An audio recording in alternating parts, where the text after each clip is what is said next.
Hola a todos. Bueno, vamos a abordar esta clase muy pero muy importante con lo que tiene que ver con conceptos absolutamente fundamentales para lo que es el área de aplicabilidad dentro de la actividad física en cualquier nivel y especialmente vamos a hacer hincapié sobre lo que tiene que ver con la elasticidad y el escurrimiento dentro de lo que son las propiedades biomecánico-fisiológicas de los músculos, sin dejar de hacer mención a la viscosidad, también muy importante, y a la relajación dentro de esta aplicabilidad que vamos a observar para lo que tiene que ver con la elongación. Por supuesto que los componentes de excitabilidad y contractilidad siempre están presentes dentro de cualquier actividad, pero acá lo vamos a llevar más hacia la explicación abordada desde lo que tiene que ver con la elasticidad y el escurrimiento para poder lograr una correcta relajación muscular en un estiramiento de un grupo muscular, obviamente, y los componentes que tienen que ver con la viscosidad. En este sentido, vamos a repasar un poco lo que habíamos visto anteriormente. Es importante considerar a la deformación, más que nada porque cuando sobre nuestro cuerpo actúa una carga se provoca una deformación, o sea, un cambio en la forma con, dentro de lo normal, la capacidad de volver en la misma al estado original cuando deja de actuar la carga. Pero bueno, si todo esto no sucede, cuando la misma carga no se recupera, o sea, luego de la acción de la carga de trabajo, se vuelve al estado inicial sin esa carga, puede suceder que la misma no se recupere, o sea, no se pueda volver a ese estado inicial como tal, y eso provoque la deformación plástica, lo que conlleva a un riesgo importante de lesión, especialmente si esto es sistemática y sostenidamente realizado en el tiempo. Y lamentablemente a veces nos damos cuenta que esto sucede cuando ya es tarde, cuando ya el hecho pasó.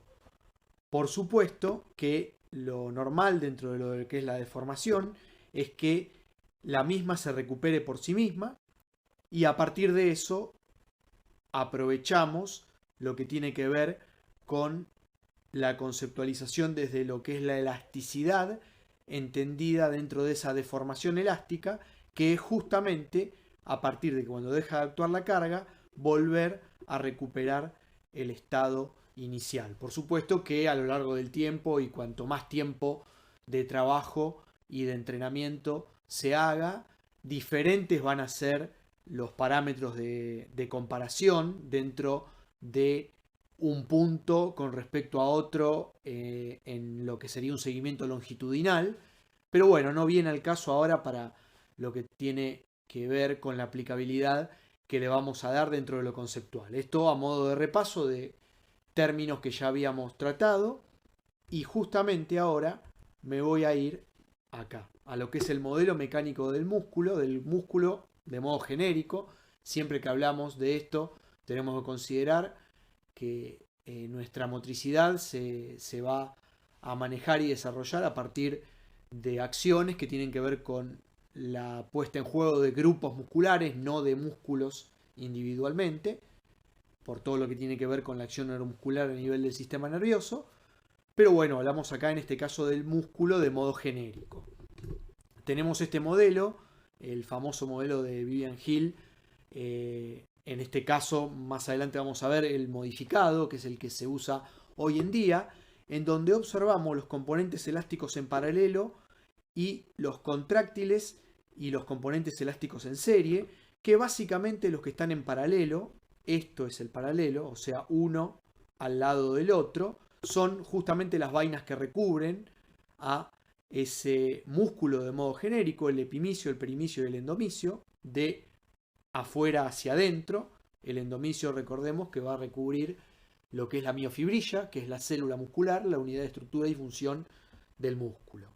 Y obviamente que lo que tiene que ver con las fibras colágenas, que van paralelas a lo lo que tiene que ver con la estructura muscular, y también se considera la temperatura por el hecho de, especialmente en los miembros, la deformación y la adaptación que tenemos a nivel muscular tiene que ver con tipos de músculos que son más longitudinales que anchos, o sea, tienen un eje longitudinal mucho más prominente que el ancho, y a partir de eso tiene una alta correlación con lo que es la temperatura en el cambio y en la adaptación de la viscosidad para justamente producir potencia especialmente. Esto lo aclaro como particularidad porque es muy aplicable especialmente a los deportes de conjunto que tienen altos cambios en la exigencia, o sea, a nivel intermitente, y manifestaciones de potencia muy pero muy marcadas. Consiguientemente tenemos los componentes elásticos en serie, que tiene que ver con los tendones, o sea, los tendones son parte del músculo, obviamente como órgano, y estos van a estar en serie. ¿En serie qué quiere decir? Que justamente está uno después del otro.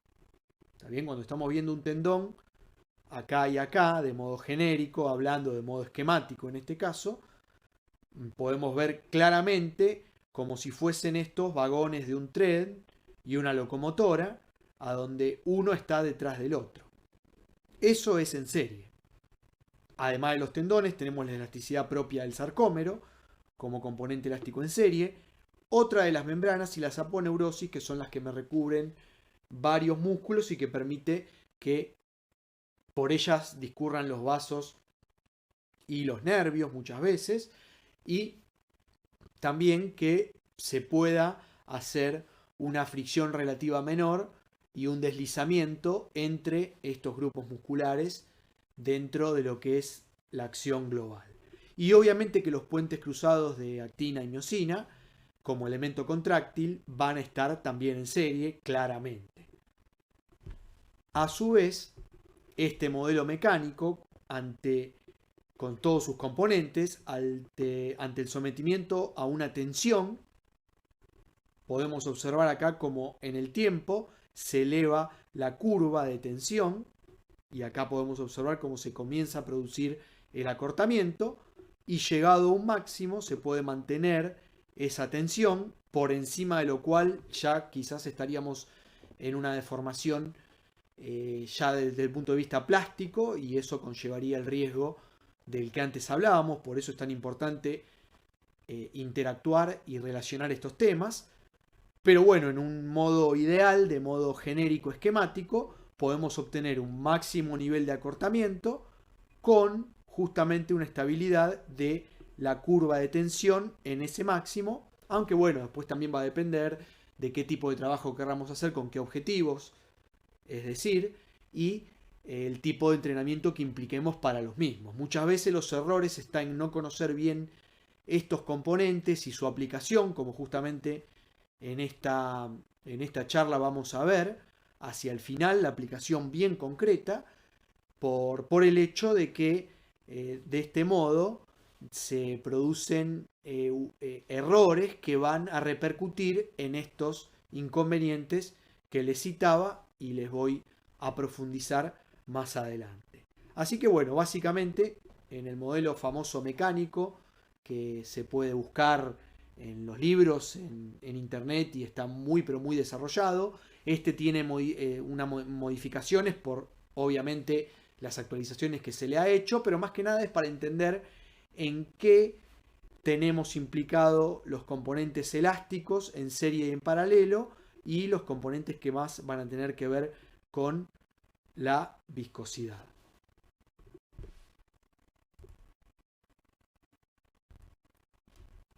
De este modo, cuando hablamos de elasticidad, es justamente la capacidad que, en este caso, un grupo muscular, un músculo, si lo hablamos de modo genérico, tiene de distenderse y volver a su longitud inicial.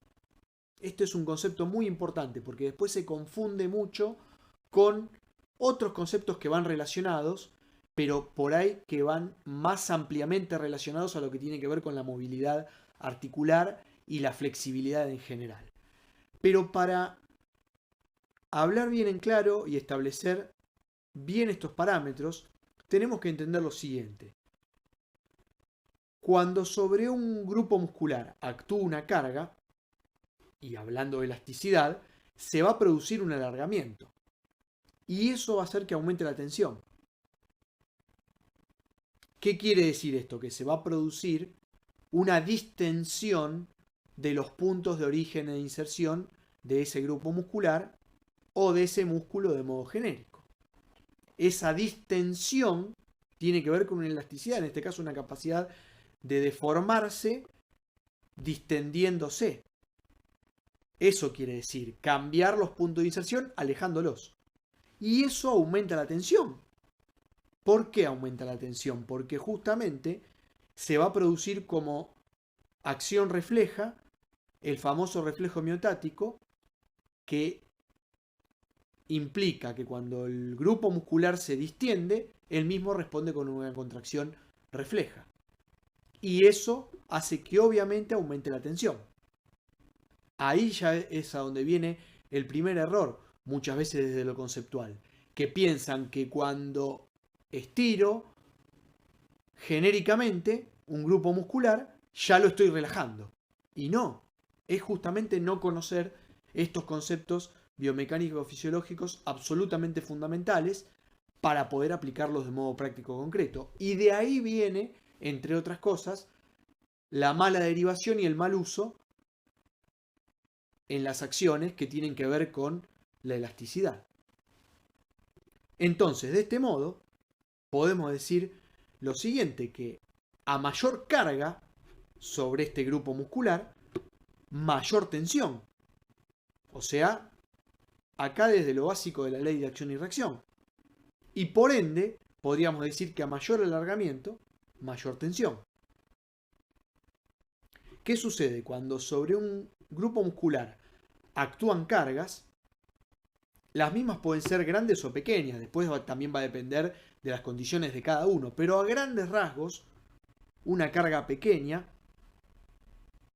relativamente igual o menor a un 30-40% de lo que sería un máximo,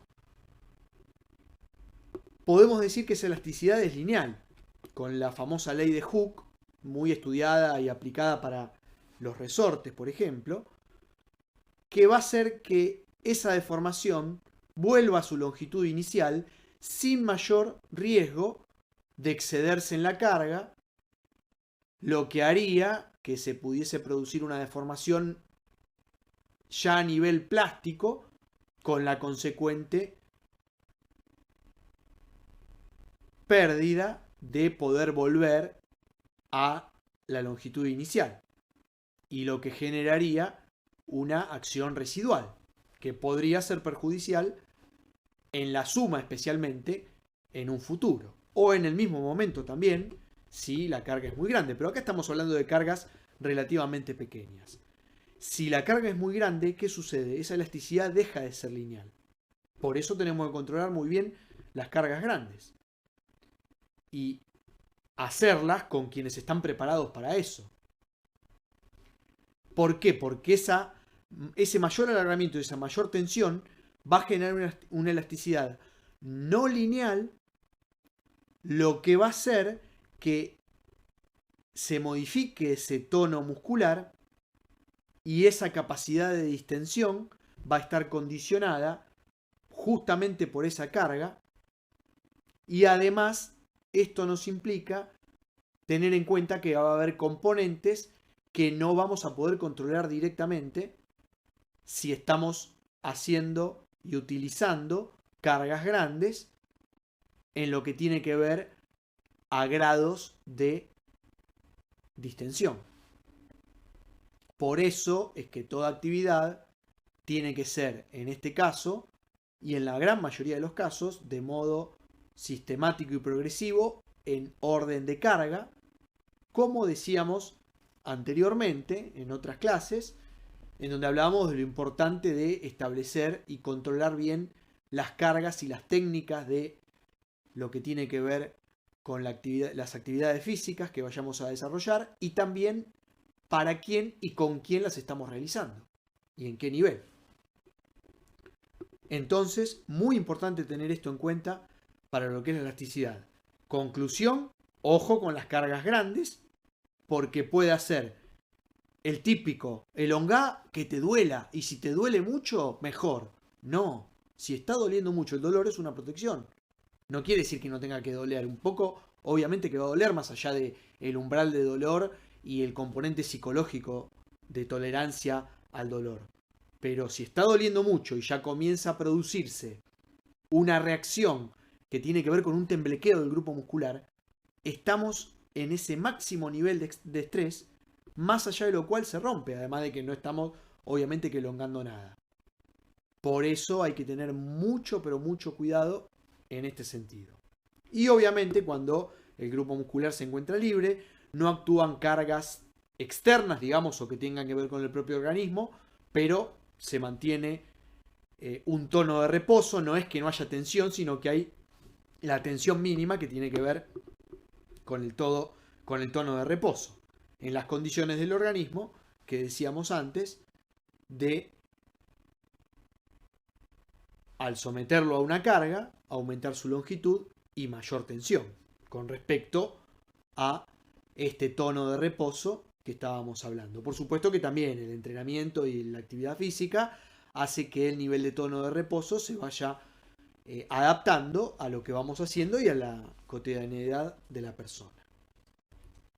En tal sentido no se puede perder de vista lo que tiene que ver con la viscosidad, importantísimo concepto y componente dentro de lo que es la biomecánica y fisiología de los grupos musculares, en donde ante todo la definimos como la magnitud que representa la resistencia a fluir justamente de un fluido, de un líquido, llamémoslo. Y acá viene un concepto fundamental, que a mayor viscosidad, más espeso es el fluido, mientras que a menor viscosidad, menos espeso es el mismo. Acá tenemos un ejemplo más risueño, clásico, de una abejita con la miel, y para que todos lo puedan comprender, cualquiera puede darse cuenta que la miel es más viscosa que el agua mineral o que el agua que saco de la canilla. ¿Está bien? ¿Qué quiere decir eso? Que si yo la tiro encima de la mesa, va a tener menor o mayor resistencia a fluir si lo hago con la miel o lo hago con el agua. Obviamente que el agua va a discurrir bastante rápido, mientras que la miel va a tardar un poquitito más, o el aceite. Primer concepto fundamental, es esa resistencia a fluir. Y acuérdense de lo inverso, o sea que a mayor viscosidad, menor espesor tiene el fluido. Ahí es a donde viene el concepto aplicado absolutamente fundamental. Cuando realizamos una tracción muscular, existen, como ya hemos visto, fuerzas internas que se van a oponer a la deformación, entre otras, la viscosidad, que lo veíamos como componente anteriormente dentro del modelo mecánico del músculo. Esas fuerzas internas, como hemos visto anteriormente, tienen que ver con la fricción de los propios líquidos, con la cohesión y la adhesión, que son fuerzas básicamente de atracción. Pero cuando hablamos de viscosidad, y ya aplicado a una actividad física, tenemos que tener en cuenta que a mayor viscosidad, la deformación es más lenta. Mientras que a menor viscosidad, la deformación es más rápida. Hay que tener cuidado con lo siguiente: cuando hay una viscosidad muy alta, queda una deformación residual, lo que me puede provocar no solamente una deformación más lenta, sino que un mayor riesgo de fricción y por ende de lesión. Esto también puede pasar especialmente, y hay que tener mucha consideración dentro de lo que tiene que ver con la entrada en calor, la adaptación previa y la acción dentro de ciertos límites a donde se necesita el máximo en una competencia cuando hablamos de movimientos de una altísima velocidad y rapidez. Y también en lo que se puede considerar el choque o el golpe con respecto a otro objeto, llámese pelota, cuerpo o parte del cuerpo del compañero o del rival, dependiendo de la competencia en donde estemos. Conclusión, es absolutamente fundamental la entrada en calor. ¿Por qué? Porque cuando vamos a hacer un trabajo, especialmente de elasticidad, aplicado acá, no solamente con todo lo que ya conocen de los beneficios de la entrada en calor, pero cuando vamos a hacer un trabajo que tiene que ver con la elasticidad aplicado también al concepto de viscosidad, dentro de esa especificidad, al aumentar la temperatura, aumenta la temperatura del líquido. El líquido sinovial, el líquido que está a nivel articular, ¿no? Y también el líquido dentro de los componentes líquidos del músculo, de modo genérico, que tienen que ver básicamente con el agua, pero mucho también con lo que es el líquido sinovial, que es un poco más parecido a lo que sería el aceite del auto o de la moto o de la cadena de la bicicleta o lo que es la miel. Entonces, ¿eso qué va a hacer? Que haya una menor viscosidad. Porque cuando entro en calor, aumenta la temperatura. Esa modificación es mínima, no es de muchos grados, es mínima. Pero eso solo hace que justamente la deformación sea más rápida y por ende haya una menor fricción. Eso me va a preparar mucho mejor para la acción respectiva que voy a realizar. Y al reducir la fricción, no solamente a nivel técnico me va a ayudar, sino que también voy a poder, entre comillas, ahorrar energía. Y eventualmente prevenir con acciones sistemáticas y progresivas riesgos que tengan que ver con las lesiones. No evitar, obviamente, pero acá es fundamental entender esto. Además de todos los beneficios que conocen de la entrada en calor, tienen que conocer este en particular dentro de la viscosidad para la utilización de la elasticidad en la elongación. Y obviamente que la viscosidad, como vamos a ver más al final de la materia, también va a tener mucho que ver en la aplicabilidad a todo lo que es la pliometría para los trabajos de potencia. Ojo, tiene que ver con absolutamente toda actividad física, como se darán cuenta por lo que estamos comentando. Pero en estas particularidades, a donde hay movimientos más rápidos y cargas mayores, hay que tener más en cuenta todavía estas particularidades. Por eso es que acá es a donde concluimos con todos estos conceptos que estábamos tratando antes para aplicarlos en concreto. Cuando hacemos el trabajo de elongación, encontramos al grupo muscular distendido. Inmediatamente trabaja el reflejo miotático de estiramiento, que obviamente aumenta la tensión. Al sostener, este es un punto fundamental, sostener, ¿qué quiere decir? Mantener la longitud, no hacer un rebote. El rebote no permite que el reflejo de estiramiento se adapte. ¿Por qué? Porque al sostener vamos a poder hacer que se adapten los receptores famosos del órgano tendinoso de Golgi y el uso neuromuscular, que van a hacer que ahí disminuzca la tensión y se provoque la relajación. Si yo no mantuve la longitud, no se va a poder producir la adaptación de los receptores, que van a dejar de actuar porque ahí en el medio hay una neurona inhibitoria que corta el reflejo que hacía que el grupo muscular tendiera a hacer lo contrario a la distensión que yo le estaba provocando anteriormente. Punto absolutamente fundamental para lograr la relajación. A partir de lograr la relajación es donde se empieza a poder estirar. Obviamente que si desde ese punto hacemos un nuevo estiramiento, sin volver al punto original, muy importante también, grave error y además grave riesgo, hacer eso que les digo. Después en el video se los voy a mostrar, en concreto de modo práctico. Pero una vez en la relajación hacemos un nuevo estiramiento y volvemos a empezar.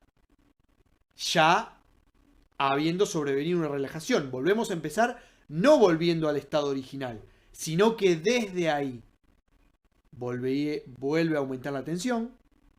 Sostenemos para provocar una nueva adaptación de los receptores. Y eso es lo que mayormente me va a llevar a ganar el escurrimiento, que va a tener que ver con esa variación entre la correlación de la curva de tensión-longitud en el transcurso del tiempo. Ojo, muchas veces se hace esta primera parte y se sostiene acá, porque por ahí para muchas personas que todavía no están acostumbradas, en un principio, y especialmente cuando uno hace el trabajo de elongación como complemento de la actividad física que está realizando, como la mayoría de las veces lo utilizamos, cortamos entre comillas acá, pero no es que termina acá cuando se produjo, la relajación, sino que acá mantengo esa posición.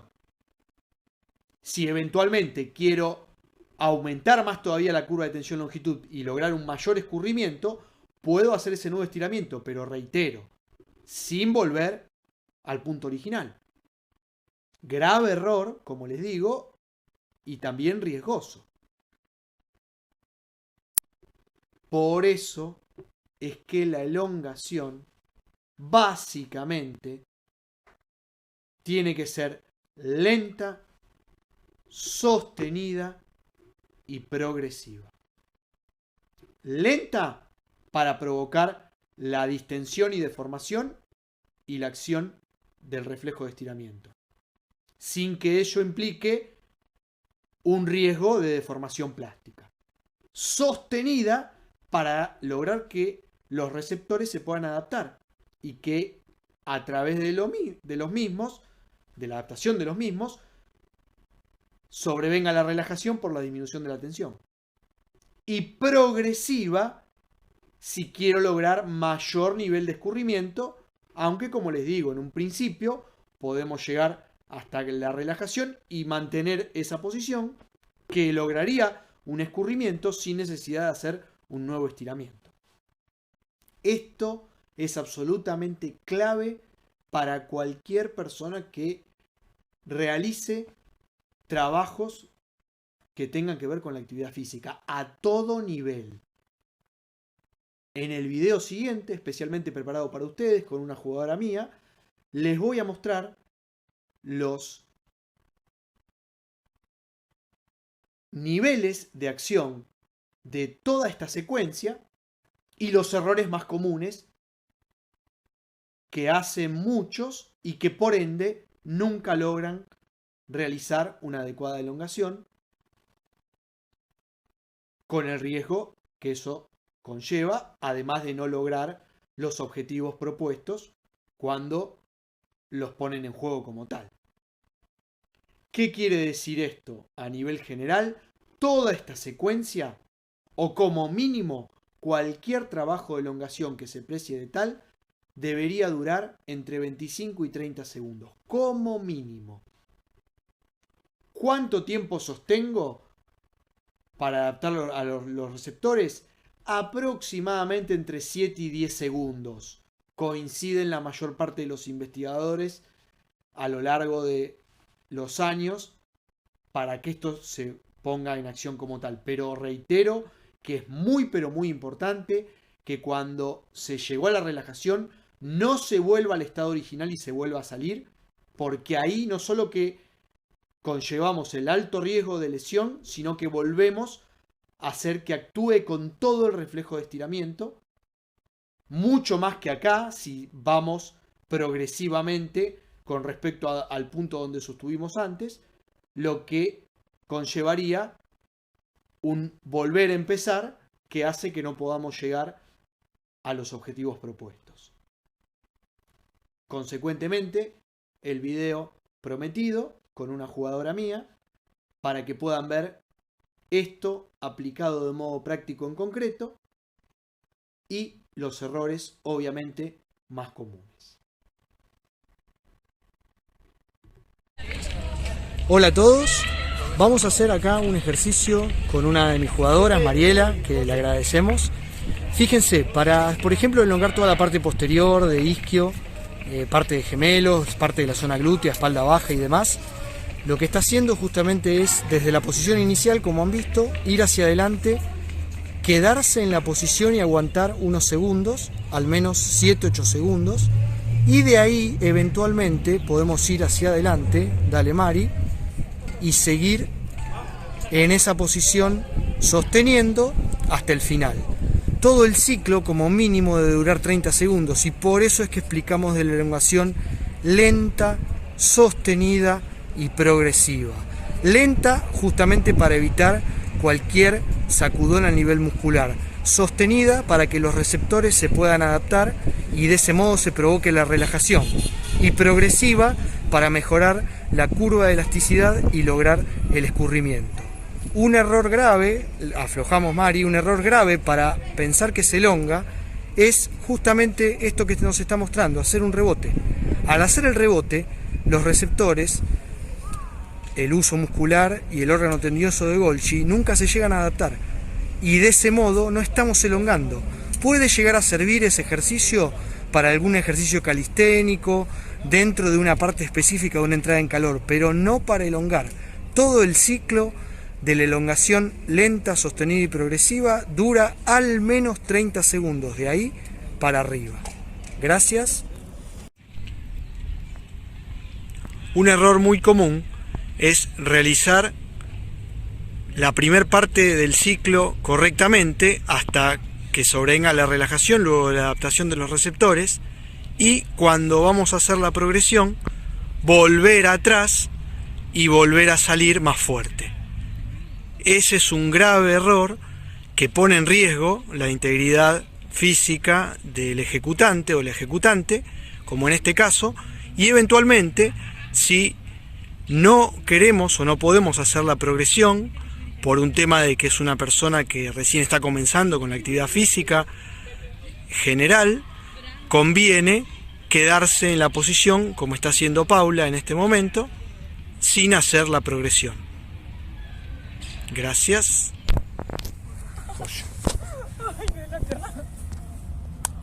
Son 500.